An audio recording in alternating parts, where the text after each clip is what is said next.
May the peace of the Lord be with you all. Today's Gospel Reflection, July 15, 2025, Tuesday. A certain man of the house of Levi married a Levite woman, who conceived and bore a son. Seeing that he was a goodly child, she hid him for 3 months. When she could hide him no longer, she took a papyrus basket, daubed it with bitumen and pitch, and putting the child in it, placed it among the reeds on the river bank. His sister stationed herself at a distance to find out what would happen to him. Pharaoh's daughter came down to the river to bathe, while her maids walked along the river bank. Noticing the basket among the reeds, she sent her handmaid to fetch it. On opening it, she looked, and lo, there was a baby boy crying. She was moved with pity for him and said, "It is one of the Hebrews' children." Then his sister asked Pharaoh's daughter, "Shall I go and call one of the Hebrew women to nurse the child for you?" "Yes, do so," she answered. So the maiden went and called the child's own mother. Pharaoh's daughter said to her, "Take this child, then nurse it for me, and I will repay you." The woman therefore took the child and nursed it. When the child grew, she brought him to Pharaoh's daughter, who adopted him as her son and called him Moses. For she said, "I drew him out of the water." On one occasion, after Moses had grown up, when he visited his kinsmen and witnessed their forced labor, he saw an Egyptian striking a Hebrew, one of his own kinsmen. Looking about and seeing no one, he slew the Egyptian and hid him in the sand. The next day he went out again, and now the Hebrews were fighting. So he asked the culprit, "Why are you striking your fellow Hebrew?"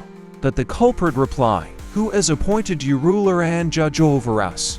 Are you thinking of killing me as you killed the Egyptian?" Then Moses became afraid and thought, "The affair must certainly be known." Pharaoh, too, heard of the affair and sought to put Moses to death. But Moses fled from him and stayed in the land of Midian.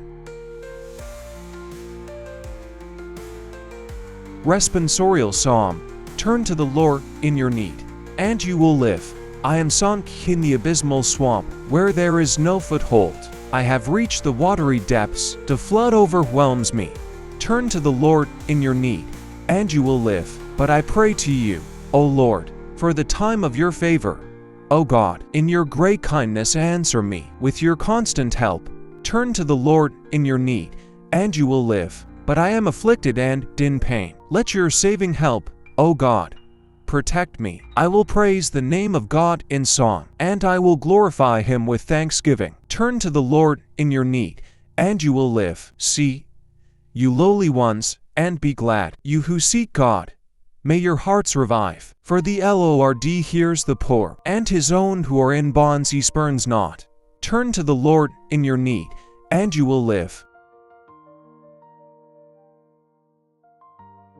Jesus began to reproach the towns where most of his mighty deeds had been done, since they had not repented. Woe to you, Chorazin! Woe to you, Bethsaida! For if the mighty deeds done in your midst had been done in Tyre and Sidon, they would long ago have repented in sackcloth and ashes.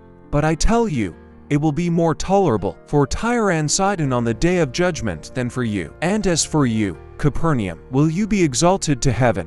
You will go down to the nether world. For if the mighty deeds done in your midst had been done in Sodom, it would have remained until this day. But I tell you, it will be more tolerable for the land of Sodom on the day of judgment than for you. The truth becomes clear. We are accountable for what we know, what we have heard, and what we do with it. We are not wandering in darkness without guidance.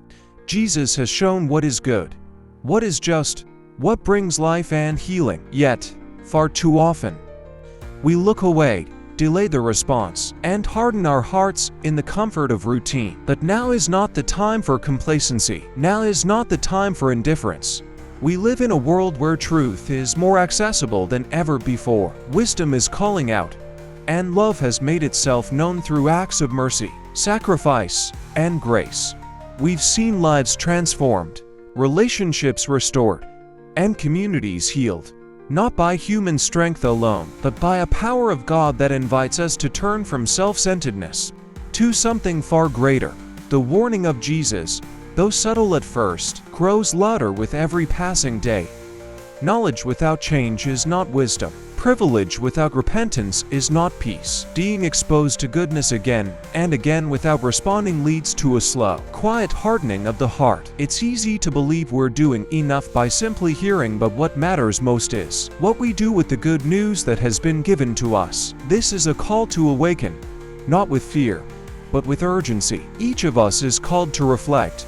What am I doing with the truth I've been shown? What am I doing with the second chances I've been given? When I see injustice, do I speak? When I see someone hurting, do I act? When my own heart grows cold or bitter, do I pause long enough to let healing in? We cannot continue living as though we have all the time in the world to get it right. The clock is always ticking, not as a threat, but as a gentle, persistent reminder that today is the day for repentance. Today is the day for change and to turn back to God. Repentance isn't just about guilt or regret. It's about redirection. It means acknowledging the things we've ignored, the people we've wounded, and the parts of ourselves we've kept hidden. It means recognizing how often we've clung to pride, resentment, or apathy when grace was inviting us into a new way of living. But here's the beauty. No matter how many times we've refused to change, the invitation still stands. Grace does not give up easily. The door to transformation hasn't closed. And while past generations may have missed their moment, we are standing in ours. Let us not make the same mistake. Let us become people who respond with action, not just admiration. Let us become cities on a hill, not in name only, but in deeds of mercy, justice, and humility. Let us be the generation that turns, not when it's too late. Not when the damage is already done, but now. While the offer of renewal still stands, the power of change is not beyond us. It begins in small acts of courage, a heart softened, a word spoken in love, a habit surrendered, a life redirected. These are the things that shift the future, not grand speeches or perfect records, but honest, humble responses to truth. So rise up, look within, turn if you must. There is still time, but do not wait too long. What matters now is not how much you've seen or heard. It's what you choose to do with it. The moment for transformation is not someday. It is now.